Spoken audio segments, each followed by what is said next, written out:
because fracking is very dangerous. Fire shooting hundreds of feet in the air. Residents within a 10-mile radius of the fire have been told to stay indoors to avoid the potentially toxic smoke. 30 to 40% of what's going in those rail cars are explosive volatiles coming from beneath the earth.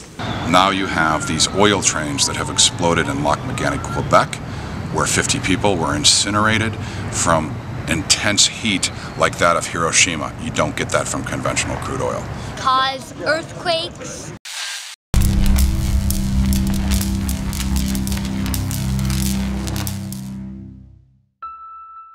Ohio, work was suspended this week at 5 wells. The suspension follows a dozen minor earthquakes. It's like, why are we having suddenly earthquakes in the Midwest? Well, maybe it's because we're pumping all these chemicals into these layers of the earth that you shouldn't get chemicals pumped into them. In Ohio, where the rest of my family lives, because of wastewater injection wells, we now have 4.0 magnitude earthquakes on forgotten fault lines that we haven't experienced before. Why does it make sense for the city of Los Angeles, a city poised on the edge of the San Andreas Fault, why does it make sense for us to continue the process of fracking and risk another earthquake caused by fracking? It can damage your water, it can damage you, it can cause cancer. It's very dangerous.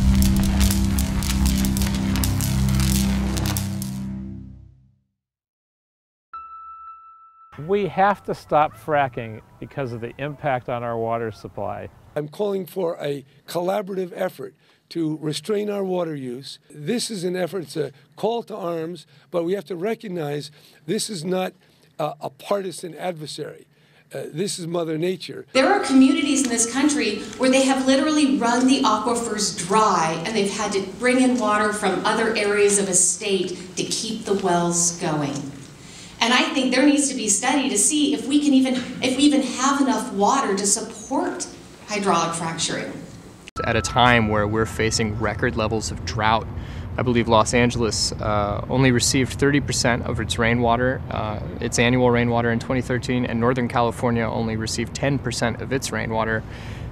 At a time where we're having less and less water, we're proposing expanding an oil and gas extraction process that wants to consume more and more of that water. It's just not a good idea.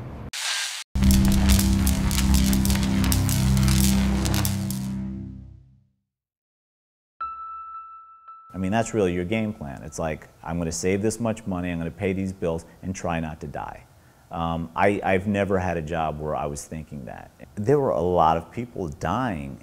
They would either die on a rig from an explosion, they would die on a rig from falling. Most of the people that I saw that died actually died from driving. And a lot of times it was just, you have these workers who are working 100 hours a week, 16-hour shifts, and then they're driving, which I had to do several nights. You'd work a 14-hour shift and you're physically and mentally exhausted. We must consider the fact that fracking will only bring us $20 billion in income into the state. However, the cost of treating cardiovascular diseases, hypertension, strokes, heart attacks, asthma will amount to $55 billion according to a 2002 study.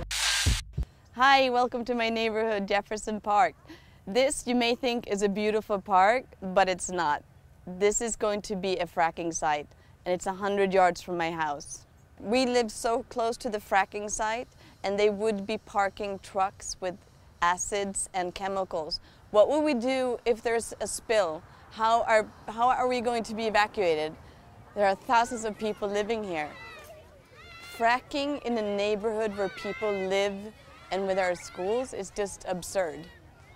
Within the 3-mile radius of the Inglewood oil field, 26% of the residents had either prostate cancer or breast cancer or leukemia, lymphoma. Also, our incidence of hypertension was 37%, which is 10% higher than the national prevalence rate of hypertension in the area. Our asthma rates were also higher than the national prevalence rates. We are raising our kids here 100 yards from where they want to do fracking.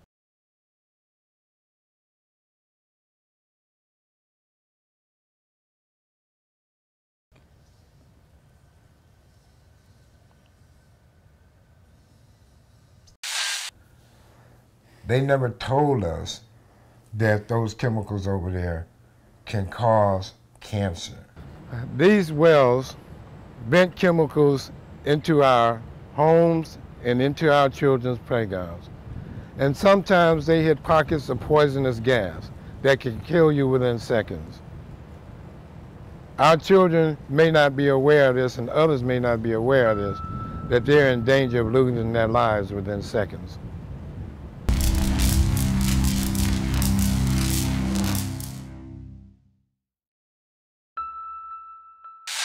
After I saw the impact that Chesapeake Energy and other frackers had on the land that I had grown up loving and the land that's been in my family for over 200 years, I moved out to Washington, D.C. to work on this issue, and I'm here now in California to work on the ground game, and am currently working toward both a statewide moratorium and a moratorium in Los Angeles. We're calling on Governor Brown because we want a moratorium on fracking. A moratorium would at least stop it for a moment to allow us to look deeper into the processes, the types of chemicals that are being put into our ground and that could potentially affect our water. So please, Governor Brown, you must hear the residents. We voted for you and we want you to work for us.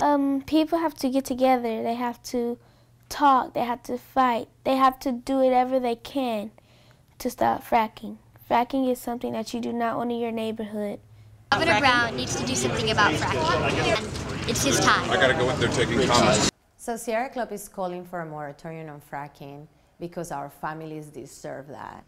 Our political leaders owe us the chance to move beyond fossil fuels and towards the clean energy that will power the future. That's why it is time for the legislature and the governor to place a moratorium on fracking.